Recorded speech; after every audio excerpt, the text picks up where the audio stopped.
নমস্কাৰ RTTVৰ সমূহ দৰ্শকক স্বাগতম জনাই মই আবিষ্কা দে চৌধুৰী লৈ আহিছোঁ আজিৰ এই প্ৰতিবেদন।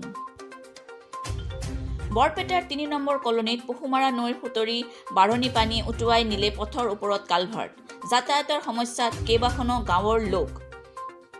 বিগত কেইবাদিন ধৰি হৈ থকা প্ৰবল বৃষ্টিপাতৰ ফলত বৰপেটা জিলাৰ মাজেৰে বৈ যোৱা ব্ৰহ্মপুত্ৰ, বেকী, পহুমাৰা, কালেদিয়া আদি নৈসমূহৰ জলপৃষ্ঠ বৃদ্ধি পাইছে। জিলাখনত নৈসমূহৰ জলপৃষ্ঠ বিপদসীমা পাৰ হোৱা নাই যদিও পহুমাৰা আৰু কালেদিয়া নদীৰ জলপৃষ্ঠ ব্যাপকভাৱে বৃদ্ধি পাইছে।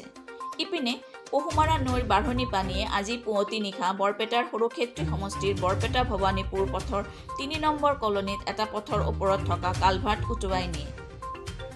নিশাৰ ভাগত হোৱা বৃষ্টিপাতৰ ফলত উফন্দি উঠা নৈৰ পানী বাগৰি গৈ পথাৰটোৰ ওপৰত থকা কালভাৰ্টটো উটুৱাই নিয়ে। ইয়াৰ ফলত সৰুক্ষেত্ৰী সমষ্টিৰ ঠেকা কলনী অঞ্চলৰ পাকা বেতমাৰী পাম, পানী মৰিচা পথাৰ, চকীৰ ভিটা আদিকে ধৰি প্ৰায় 10খনতকৈও অধিক গাঁৱৰ লোকে যাতায়াতৰ ক্ষেত্ৰত সমস্যাৰ সন্মুখীন হৈছে। ইপিনে পহুমাৰা নৈৰ বাঢ়নী পানীয়ে সম্প্ৰতি বৰপেটা, কুৱাকুচি, ভৱানীপুৰ সংযোগী মূল পথটোৰ প্ৰতিও ভাবুকি কঢ়িয়াইছে। গাঁওবাসীৰ অভিযোগ, পথটোৰ ওপৰত দলং অথবা বক্স কালভাৰ্ট নিৰ্মাণ কৰাৰ সলনি হিউম পাইপ বহুৱাৰ ফলত পহুমাৰা নৈৰ সুতিৰ অতিৰিক্ত পানীভাগ ওলাই যাব নোৱাৰি প্ৰতি বছৰে পথটো উটুৱাই নিয়ে। স্থানীয় ৰাইজে পথটোৰ ওপৰত এখন দলং নিৰ্মাণৰ দাবী জনাইছে। অন্ততে আমাৰ প্ৰতিবেদন পোৱাৰ বাবে ফলো কৰক আৰু ছাবস্ক্ৰাইব কৰক আমাৰ ফেচবুক আৰু ইউটিউব চেনেল RTTV 24x7। ধন্যবাদ।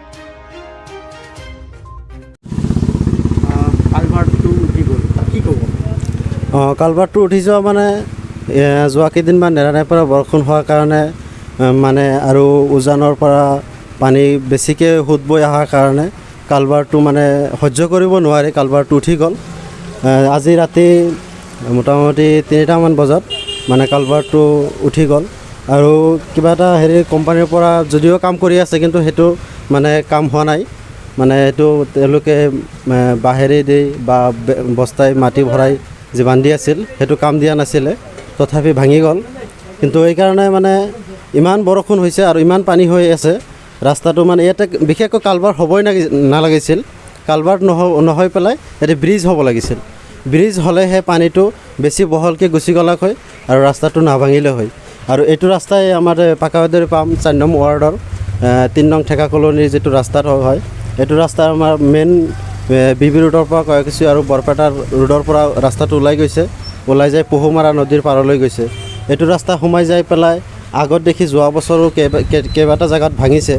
সেই জেগাকেইটা মানে ৰাস্তাটো ৰিপেয়াৰিং হোৱা নাই বা ৰাস্তা ভাঙাখিনি আধা ভাঙাখিনি তেনেকুৱাই আছিলে আৰু আধা ভাঙাখিনি আৰু এইবাৰ সহজতে ভাঙি গ'ল। এইটো ভাঙাই নহয়, এইটো কালভাৰ্টেই নহয়, এইটোত বাদে আৰু 3-4টামান জেগাত ভাঙি গৈছে। সেইকাৰণে মানে আমি চৰকাৰক বিশেষভাৱে অনুৰোধ জনাওঁ যে আমাৰ এতিয়া কালভাৰ্ট নহয়, এইটো অতি সোনকালে এইটো ব্ৰিজৰ ব্যৱস্থা কৰক আৰু ইয়াৰ আগত যিখিনি ভাঙিছে আৰু 2-3টা ভাঙিছে তাতেও 2-এটা কালভাৰ্টৰ ব্যৱস্থা কৰিব লাগে।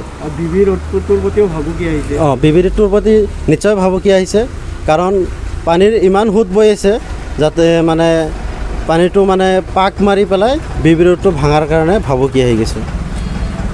নিশ্চয়কৈ ইয়াতে যিটো পানীৰ সোঁত সেই হিচাপে এটা দলং লাগে, নিশ্চয় দলং লাগে। দলং নহ'লে মানে নহ'বই, তাৰমানে যাতায়াতৰ অসুবিধা হৈছে। এতিয়া আমাৰ ধৰক আমাৰ এইখিনি অঞ্চলৰ যিখিনি মানুহ আছে সেই চবৰ ঘৰত নাও নাই। নাও থাকিলেও মানে ভালকৈ মানে মানুহে দুখীয়া শ্ৰেণীৰ আমি ইয়াতে দৰিদ্ৰ মানুহ বসবাস কৰোঁ, ইয়াতে সকলো ক্ষমতা নাই নাও বনোৱাৰ কাৰণে।